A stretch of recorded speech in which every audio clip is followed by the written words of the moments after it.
Moving on to my next part of the Idaho 4 Moscow Murders Bryan Kohberger motion and limine hearing that happened on April 9th. If you have not seen the previous parts, please go watch them below before you watch this one. Now this is where it gets good, because this is motion 11 with regards to demonstrative evidence.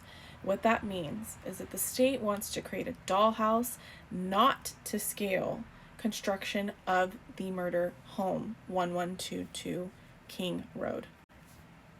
This is where Thompson got up and he started talking about how he wants the jury to be able to look at a 3D sense of the diagrams and the floor plans.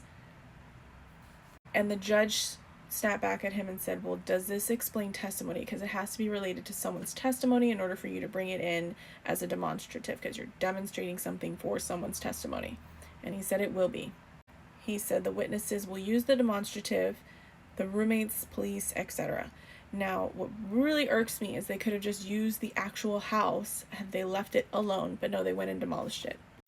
So the 2D scale, they needed data required by the defense. They didn't get it quickly.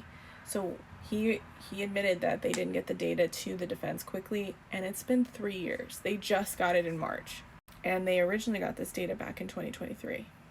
The state doesn't perceive this as prejudice, and they say the defense expert they know is concerned with sightlines will not go with the jury, but then why can't they look at it if they're not going to use it in deliberations? Why are they needing to look at anything demonstrative?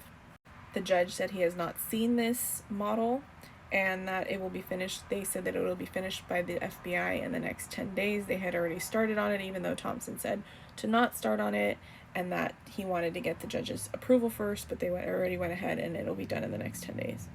The defense got up and started arguing that it should be excluded because it came up in 2023. They disclosed the group going to the house, and in 2025, we got more information. Doesn't exclude what state has done here, which means that they didn't give this information, they didn't meet their deadlines, they didn't meet their expert deadlines. Now, the judge went into talking about how these are typically shown at trial, so he's not surprised by this, and he was starting to equate it to being like a sketch being done at trial, and it's extremely different than that. And the reason I can say that is because I've personally drawn them myself in 3D. So I can tell you that they take very labor intensive, a lot of time, and they are not the same as drawing a quick sketch.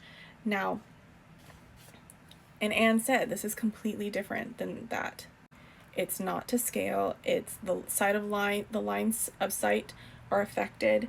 Walls may be incorrect, and it will be misleading to the jury. The judge snapped back and said, well, you had access to the house. You can create your own models.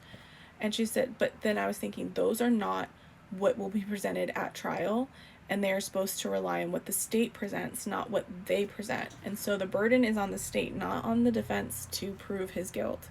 So they should be supplying this information.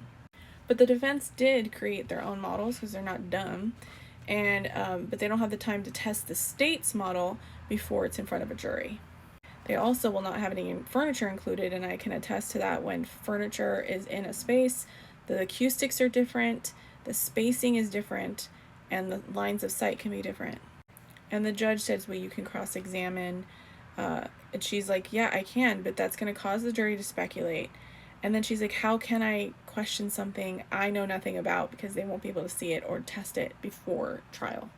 And he kept coming back at her going, well, you've been there, you have pictures, you have your own models, you have your experts, you've been to the house yourself. And she's like, yes, but if something is off even a little bit, it would be difficult to combat that on the spot. That also doesn't take into account that they ignored the discovery process timelines and deadlines, and the fact that it's not to scale. They don't have anything to show them at this point. Like, it's not good. She went on to say that their expert can do the checking of the model, but it's going to take time. They have to do an on-site visit. They will need to have time to understand and respond to what the state has given to them. The state came back and said that this would apply if the model was to scale. So that's how they're trying to get out of this, but that's the problem. They made the decision specifically not to do it to scale because they're trying to get around having to give the data to the defense. He says that Anne complains about the data for the scale model, but they provided that anyway, and there's no bearing on the demonstrative.